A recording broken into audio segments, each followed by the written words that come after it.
Welcome back to Dragons on the Wall, IGN's Game of Thrones show. Woo! We have a doozy of an episode this week. In fact, our reviewer, Matt Fowler, gave it a perfect 10 out of 10 score for the Spoils of War. I would agree with that, 110%. Sure.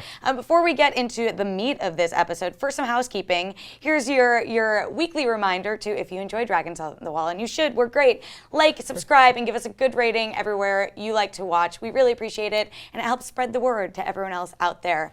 Also, I had a couple people hit me up Sunday night, this is Monday morning right now, just asking, where's the episode? So here's another reminder that, unfortunately, Joshua and I can only record this first thing in the morning on Monday, but this is a good segue to something we tried a little bit different this week, which is we might not be in the office recording until Monday morning, but we are definitely on Twitter, like at 6 p.m. Pacific, tweeting about it. So please tweet at us, like join the conversation. We actually tried out having you guys tweet at us topics you want us to discuss. I really like that, so let's keep experimenting with it. I'm at Terry_Schwartz. Joshua is at Joshua Yell. So please, let's try that out. Without further ado, though, I think that's all the housekeeping we needed to get through. The last thing I'll say is, unfortunately, if you hear weird, loud sounds in the background, that is not Drogon trying to invade. That is, unfortunately, some big construction going on next door. We will survive. We will get through this, but we apologize in advance if there is loud background noise. I think that's it. Whew. All right, let's get into the Spoils of War. Full spoilers. Joshua, I think we are both on the same page. How we felt about this episode was holy that battle, I was like gonna cry. There were so many other reasons to cry this episode, but when Drogon came through the clouds, I was like, this is the fantasy kid in me, like the dream when I was reading novels growing up, like this is what is described. And you had this amazing gif on Twitter where you were just like, this is like the money the budget for this episode was like, no.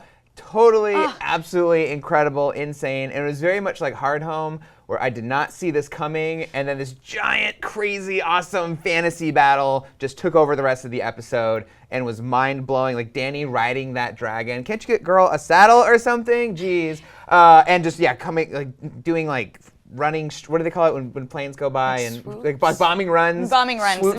Swoops. Yeah, technical military term, the swoop. I felt so bad for the Lannister army. Well, okay, that's what I think is so interesting about this battle. We are quickly running out of side characters, right? Like, it is all core characters left on Game of Thrones. And this is a battle where Daenerys Targaryen and Tyrion off to the side. Daenerys, though, who has never met Jaime, is fighting Jaime, who has never seen Daenerys. Characters we've been following since episode 1 of season 1, who we love. I didn't want either side to die. I wanted Dany to come out on top of Bronn and Jaime, but I was with Tyrion. I was like, you idiot, get out of there. Don't try and kill Drogon. We need Drogon. Yes. It was such an interesting place to be in as a fan of this show. No, it's totally cool how, I really want Dany's side to win the war and like win this battle. But I'm like, oh, don't kill Jaime, and like Bronn's in there. And I thought for sure Bronn was a goner. I thought, what a better way to go out than like taking down a dragon with that scorpion spear launcher. Crazy. But he looked like he survived to the end. It's a little up in the air, but this is the interesting thing about this episode, right? And Mark Shackman directed it, who, quick plug, he directed some of my favorite episodes of TV, the final 2 episodes of Fargo season 1, and the final 2 episodes of season 1 and season 2 of You're the Worst. Like, I was so excited when I saw that he was coming and joining Game of Thrones, and what a great episode. He directs next week's as well, and I think it's very much supposed to be a cliffhanger, but I think 2 things aren't ambiguous that people are sort of debating. One, and this was interesting because we came in this morning and I asked you like, there's some debate about who we think saved Jaime, and you were like, well, obviously it was Dickon. I was like, I assumed it was Dickon, but we watched it again. Well, I was on the other side. I was like, well, obviously it was Bronn, and we actually did. We slowed it down, we watched it. It is very clearly Bronn. She just wanted to bring up that she was right. No, but I think a lot of people were like, is it supposed to be one or the other? But if you look and slow it down, like it's clearly Bronn's hair and his outfits and his gloves. So that's one resolution we can safely say we figured out. The other one, though, is like, did Jaime survive? And personally, my read on this episode is yes, it's a cliffhanger. Yes, what comes next? But I absolutely think that he survived. What about you? Yes, he totally survived. You wouldn't kill a main character like that off screen, essentially. Just like take your hand off, get rid of the armor. Right, shimmy out of all that stuff and swim like a mermaid. Do what Varys taught you best. But I really think what this is going to do is take Jaime off the board and maybe make him presumed dead to everyone else. Like maybe it'll get back to Cersei that he died, because like, oh, we couldn't find Jaime or his body. It's probably because he swam away to get away from this dragon fire.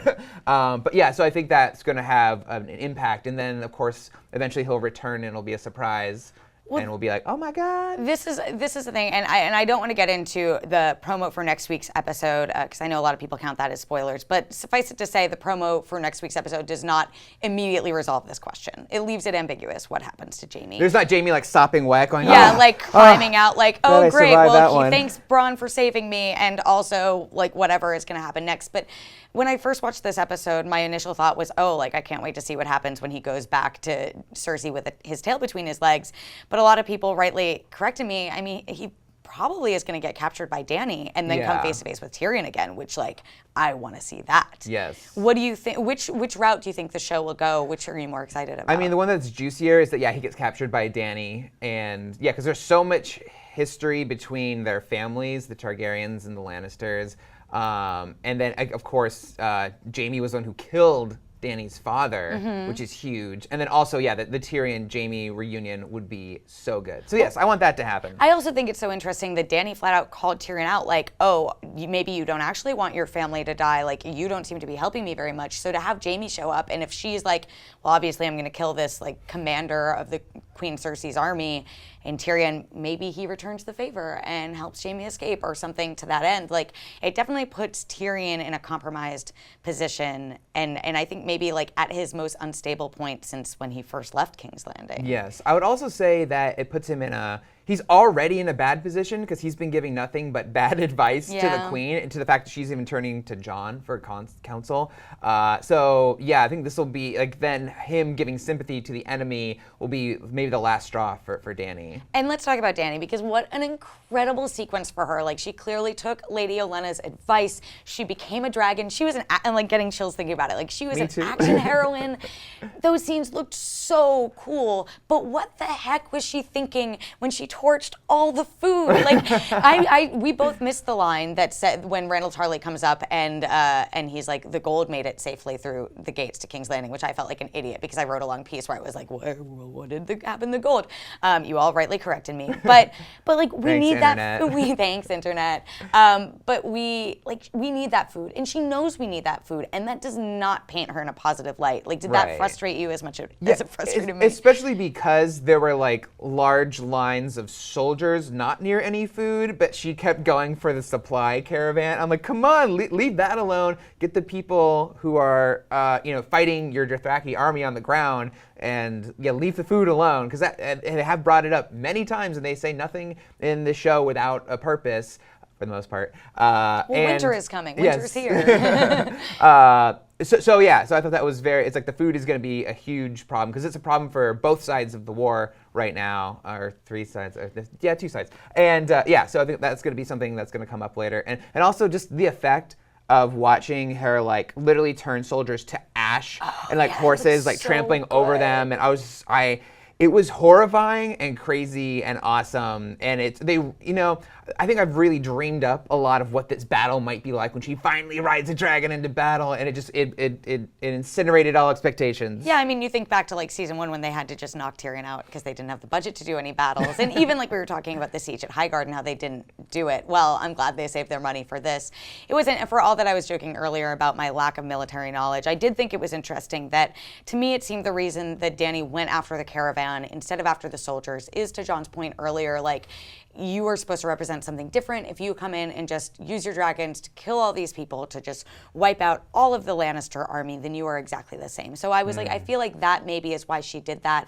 And also, if King's Landing got all these supplies, they could easily, like, Cersei could keep everyone behind the walls of the Red Keep. It could be a very long siege. If Dany destroys all that food, then they don't have the resources to survive long-term and safe in a place where dragons hypothetically can't get. But at the same time, like, you have the other side of things where we need that food. You have Sansa saying we can only live a year on the grain we have in the north, and the Night King is coming, and Dany knows that and knows it's a concern. So I'm curious to see what the public response to her is going forward. Yeah, but I feel like she had to make a move, and she had to do something about the supplies getting back to King's Landing. And even though it will have a ripple effect and hurt the citizens of King's Landing who will be able to eat that food and other people in the realm, I feel like it was the best move she could make. So at least she wasn't like assaulting a place where it was home to a bunch of civilians. Before we move on from Dany and Jaime's battle, let's talk about Drogon.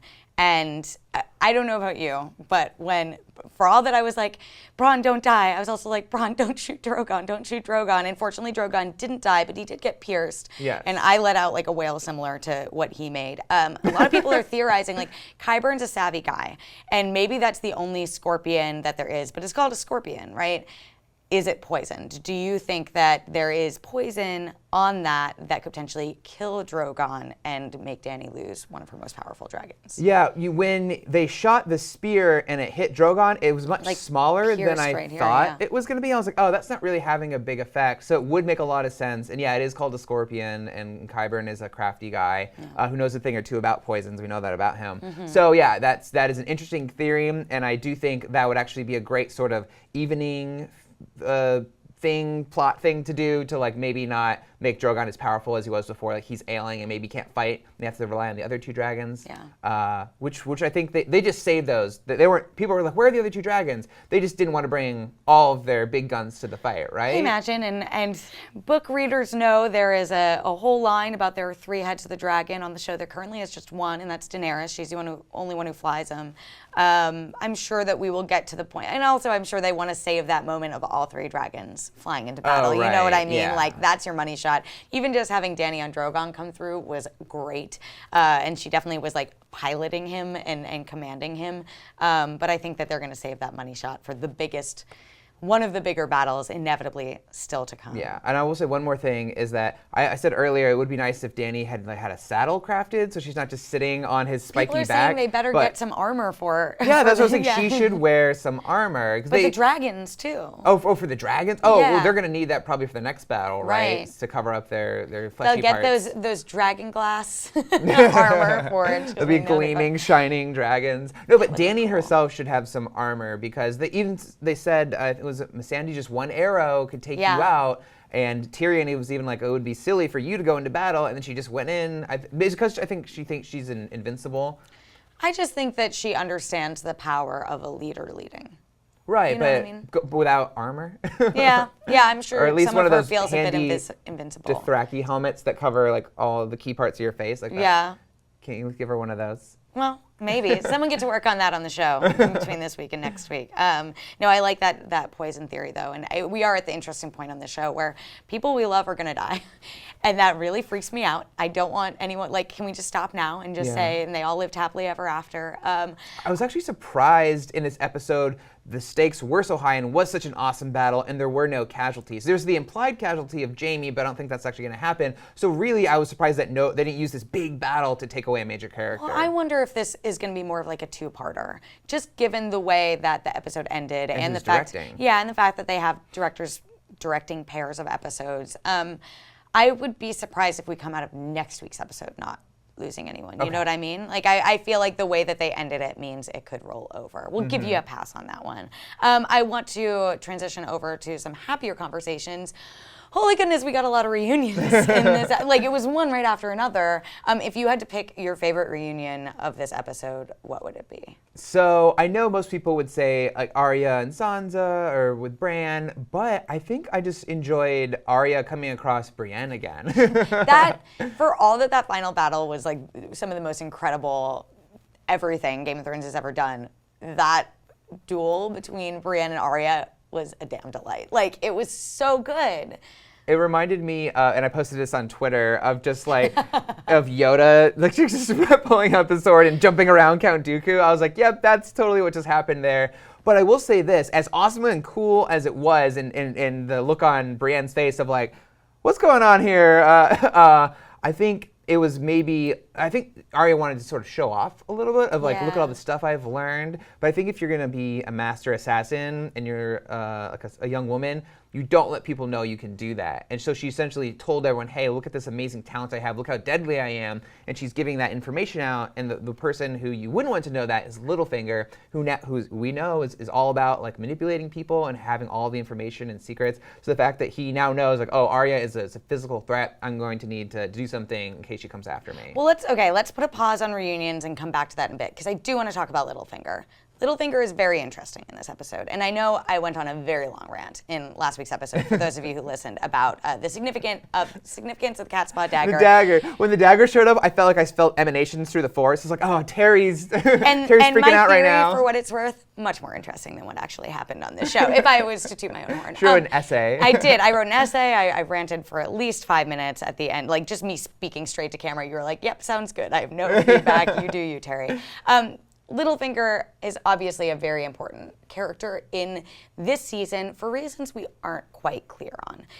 And the one thing that I think we are all assuming will happen is that the reason there's so much focus on Littlefinger is because he's in for a bit of a comeuppance, if you will. He's one of your favorite characters. And I'm curious what your take on this is. Do you think the reason there's so much emphasis with Jon threatening Littlefinger, with Bran being there and making very pointed comments, with Arya showing off her skills very specifically in front of him, and everyone saying, why is he here? Do you think that's building up to some sort of, you're going to get what you deserve for being sort of the mastermind behind everything that happened? Are you saying that all the Starks coming together will finally be Littlefinger's undoing? Yeah, I mean, I just feel like the reason why all these pieces are being put into place is because we know that he's been a master manipulator behind the scenes. And we were talking about this a little bit beforehand. Arya, it doesn't have Littlefinger on her list right now, but I feel like if she knew any one of the countless things he's done, that would have been enough to do it. Right. And I wonder if that's what they're setting up. Some sort of like you said, like these pieces coming on the board to be his undoing. Do you think we're building up to that this year? Yeah, maybe he, he has been such a master manipulator. I think that's the third time I said that. But I feel he doesn't really know the just how much all the Starks have grown and the skills they've gained, supernatural and otherwise. So I feel like he's underestimating them, will be his undoing. Or, I do feel like he does know so much that maybe he could get out of it. But also I think it would be very fitting for, let's say, here's just a theory, that it turns out he was the one who put the cat's paw dagger in the assassin's hand to go kill Bran. Bran reveals the information to Arya. Arya's like, ooh, I got something for you, Littlefinger, and then goes and kills him on like Sansa's orders or something like that, right? So I feel like maybe, he could be getting what's coming to him. Yeah, I think that's sort of where I'm at with how things play out as well. And it is really interesting. There's that scene he has where, again, he just like very boringly gives Bran the dagger. My theory was much better about how that would play out.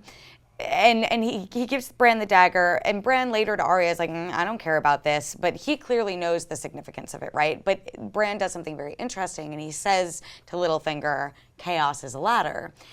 Now, so many chills. If I feel like it was said in a very pointed way that most people probably picked up on it, and also that line was a very big part of like the season 4 or season 3's promotional trailer. I forget which one, but if you missed the significance of that, that was something that Littlefinger said to Varys, I believe, in the throne room in one of their very personal one-on-one conversations, that Bran should never in any realm of possibility know about, except that Bran is the three-eyed raven.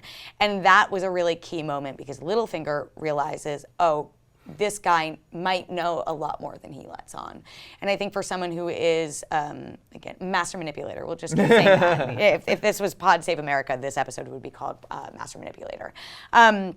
But I think that since he knows that does make him a threat, and I think that Bran could offhandedly even just say, oh, Arya, just so you know, that dagger is the dagger that Littlefinger held to our dad's throat when he betrayed him. Like, that would be enough to make her want to go kill him. Yeah, and you pointed out to me, very special note, is that in season 1 with that dagger, the cat's paw dagger looked a little different. Yes. It was a little more plain.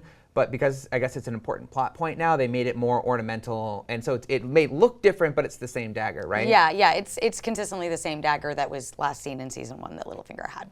So that's just a lot to say that It is very interesting, and I think that they're going back to your point about Arya making a big show of her skills, and there's that look on Littlefinger's face that's like, damn. Okay. I read that look a little bit. Maybe he was looking at her and being like, oh, she is so much like Lyanna, which was a big point in the books. We know that Arya is very similar to Lyanna Stark. Lyanna Stark is going to prove to be immensely important, as she already did prove to be a bit last season. So I thought maybe that was a little bit of it, but I do feel like the show is setting up her having that dagger to come full circle with him. And also, Valyrian steel can kill White Walkers, Yeah. right? So that'll also come in handy, I'm sure, later down the line. I know, I'm like, why does Arya need a Valyrian steel sword dagger? Is she gonna like go up with everyone else to Eastwatch by the sea and like stabbing some White Walkers? I don't know. She's gonna kill the Night King. Why? That's my big question. If anyone has good theories, I want you to tweet back at us and respond to the comments. But like, why does Arya need Valyrian steel? To kill the Night King. Do we think that's what she's gonna do? Like, it's so interesting. I've never considered Arya sort of as part of the White Walker battle, because her focus has always been on revenge. Right. But You're right maybe. about that, on like human people and stuff. Yeah. But I think if once she realizes what like the scope of that threat, like maybe once she meets Jon and he tells her what Yeah. he saw, Will she will believe him. She might believe I him. Do you believe think that she'll she'll care? care because she cares about the Starks again. For as much as she had it drilled into her that I am no one and like you have to let go of who you used to be, she clearly cares. Like she could have gone to King's Landing to kill Cersei, but no, she turned and went home. And now she's having these like warm, gushy reunions. Or actually, no, let's talk about the reunion. Because at first it was very cold. Then they sort of talked to each other because even though Sansa and yes, Arya, you're Sansa talking and about. Arya, even though they're sisters, they never really got along that well in the first place. And so their first hug, it was kind of like cold. It was like, oh, I'm happy to see you, happy that you're alive. But by the end of that conversation, they had a more authentic hug after they kind of broke down the barriers. See, I disagree with, like, they butted heads a lot because they were so different. But of all the reunions, I think this is the one that I was most looking forward to. Because they both grew so much over the years and both knew that they left each other in such dire circumstances that I think Sansa probably thought a lot about Arya, and I think Arya probably thought a lot about Sansa, like whatever happened, did they survive? How did they survive? And probably had a lot of regret about the childish way that they treated each other. I think that they both have grown up so much, and they even sort of acknowledge that, like, oh, it was, not a happy story, neither was mine. And, I want those like deleted scenes of them just sitting by the fire getting wasted, like talking about Ed Sheeran and like all the stuff that happened. But one thing that I think is a fault of Game of Thrones moving so quickly this season is that, like, for me, I have so much emotional baggage that I attach to these characters that I want to see translated in the reunion, and I didn't get that much from it. I sort of felt the same way when Sansa saw Bran, and when Jon met Dany, and when Dany arrived in Westeros for the first time. Like, I wanted it to just have a little bit more time to breathe, have a little bit more weight to it, and that was sort of my biggest disappointment. Even though I was very happy that everyone was coming together, I just wanted a little bit more from that scene. You want to see them react more, or you want to? I just wanted to feel like I wanted to be bawling my eyes out watching them come together, because again, like, it's something I've been thinking about. Obviously, these two actresses like are best friends in real life. Like, this should be a really emotional scene. And it was funny. I saw an interview with, I think it was Sophie or Maisie with Entertainment Weekly, where they said they kept messing up that scene because they kept laughing because they haven't worked together as like coworkers or co-stars since season 1, but have been so close off screen that transitioning over to business was sort of difficult. But yeah, I don't know. I just wish that it had been more of a gut punch, for all that I think it was like a really interesting scene. Or did you think you wanted them to like be crying and like bawling or something? No, I wanted to be crying. I think it's just a symptom of the season moving so quickly that it can't necessarily slow down and put a lot of time in that. I also feel that the season is moving super quick, and we are losing a lot of the slower pace, like cool like, conversations that people would have. But no, I think that's more to their relationship, is that they didn't have a relationship that would have both of them stop and run in and embrace each other and be like, oh my God, I'm so happy you're alive. It's like they both have changed so much. Arya had her identity essentially like forcibly removed from herself to become a faceless assassin, right? So of course it's not gonna be what we expected it to be. Right. I agree with that. And I will say that I'm endlessly enjoying, this is I think the second time this season it's happened, where Arya goes, I'm going to go kill the queen, or, oh, it's my list of people I want to kill. And people just like laugh like they think they're joking. And then she does this crazy laugh, like, oh yeah, joking, for sure. I love that. It gets me every time. I think it's so funny. It goes back to Maisie's laugh that like we watched on loop back with her and the Hound when she shows up at the Vale. And she just laughs that Sansa's already not there. Yeah, so I love that. Quick point, someone was asking to the no one line, does Brienne know that Arya trained with the Faceless Men? I don't think Brienne knows about the Faceless Men. I don't think really so. Anyone does. We know about the Faceless Men, and a couple other characters do, but I think it's more of like a down low kind of dirty assassin thing, right? Yeah. Another question I saw was Arya's line a reference to the theory that Jaqen is Syrio and a faceless man, because she said, who trained you? No one. No, I think that it's a reference back to like she learned all her skills from the Faceless Men, and it's like her being cheeky. But I don't think that lends credence to the theory that Syrio is Jaqen. Yeah, no. She did get some training by Syrio, but I would consider the people who trained her to be what she is today is very much Jaqen and all that. And also that, I know we already talked about it a little bit, but like the choreography on that fight scene was amazing. So good. Amazing. Let's talk about Bran. What do you think about new Master Zen, Three-Eyed Raven, very chill?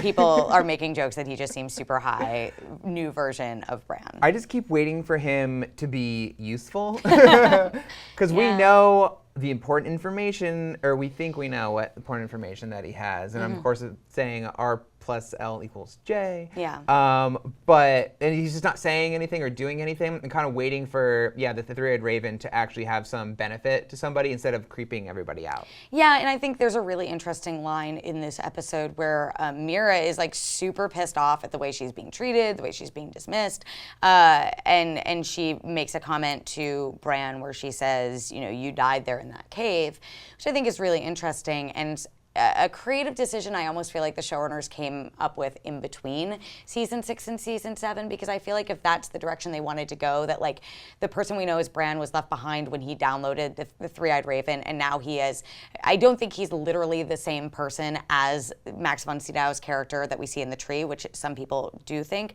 but I think that he very much has downloaded that personality. It's something that's been transferred from person to person, and now that is who he is. That's something else that I feel like was sort of glossed over in translation, and they're trying to play up now, but I wish had more impact when he did get transferred all the information in season 6. That was at the end of season 6, so we really wouldn't have had much. We didn't really have any time with Bran to like process that and notice that he was that different, right? Yeah, we just do have a scene in the finale, I believe, where we pick back up with him and he's acting normal, and now he's like super different.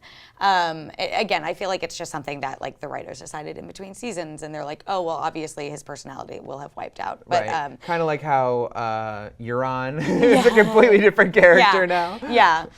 Different every episode, but delightful every time.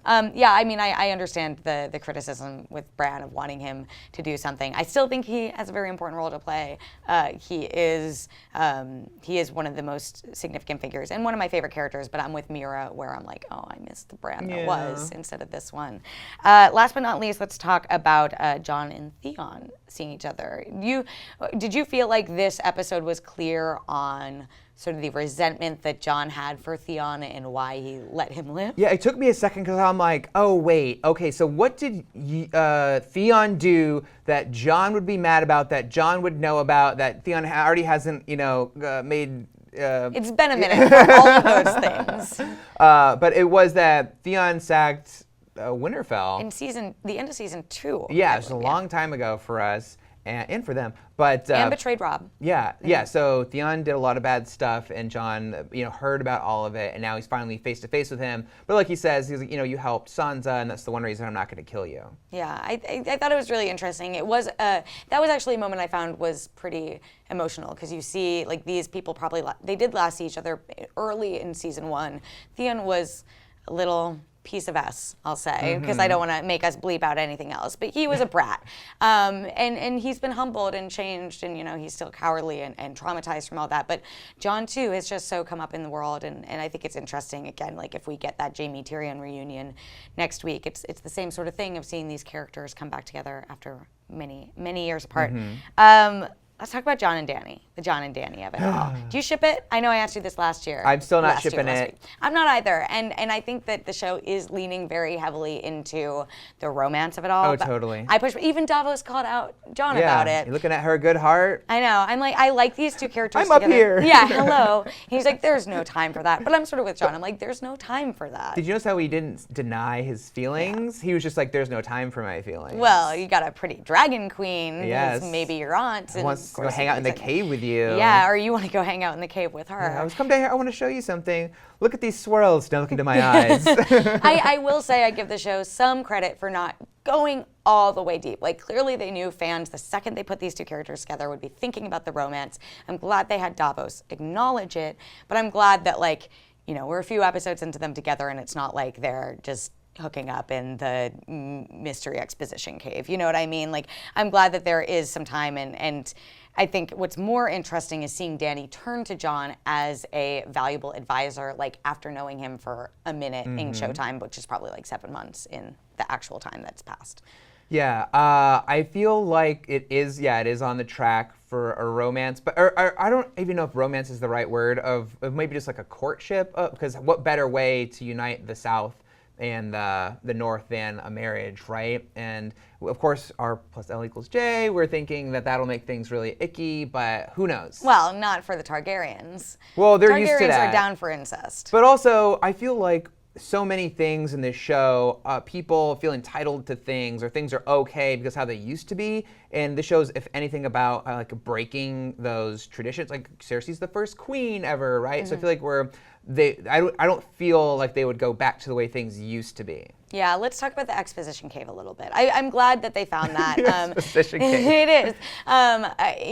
For all that I was complaining about how things moving quickly sort of destroys this in the big emotional beats, I do think that it's helpful for things like, oh, look, we've found this cave and excavated so much of it and have all this dragon glass. I'm sure next week's episode will be like, we forged all these weapons and now we're ready to go up and away to fight the Night King. But I'm glad that they had that moment where Jon could prove to Dany that the White Walkers were real in a quantifiable way.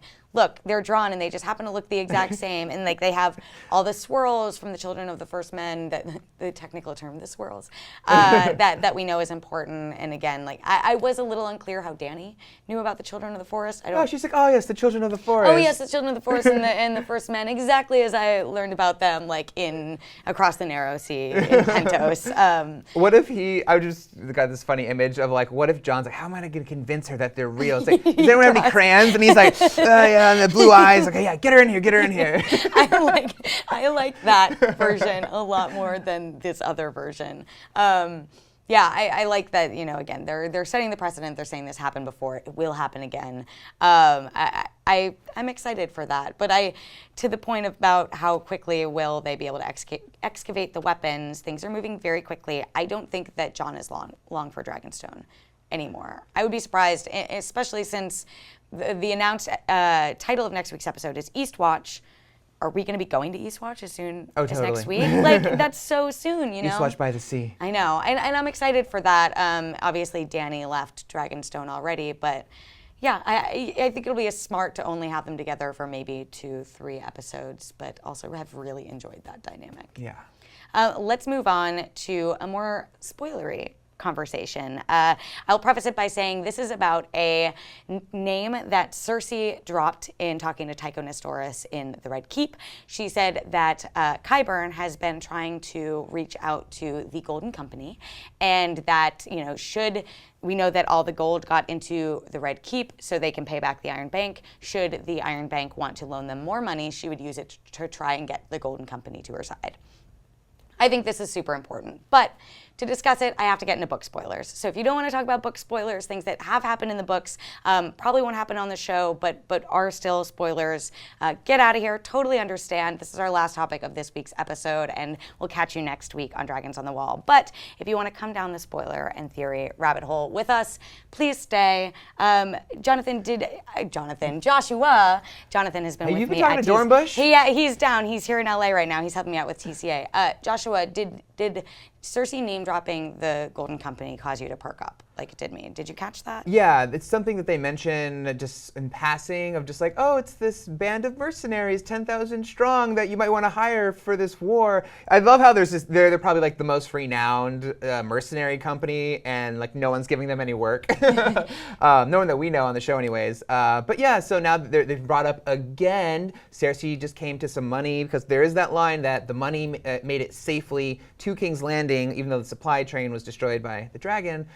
So what do you think that's going to mean? So the Golden Company, for some context, in the show has been brought up, I think, 2 times before. The most notable is that Davos tried to get Stannis to hire them back in season 4, I believe. And Stannis was like, nah, I'm not going to hire sellswords, and we all know how that turned out for him. The second time is when Jorah is pushing back to Daenerys about having Daario be a part of their team, and she was like, well, you used to fight for the Golden Company before, you pledged your sword to Viserys. So Viserys, I always mispronounce that. Viserys. Yeah. So those are the 2 notable times and 2 notable connections. So for Cersei to bring it up now is really interesting, because I don't think that they bring it up without it being important. I don't think that it's just a passing reference. I think the Golden Company will be a part of the show in some way. If I'm wrong and making a big deal out of this, well, happy to waste your time with this big theory. This wouldn't be Dragons on the Wall if you had a really elaborate Terry Schwartz theory to go on. So please, go.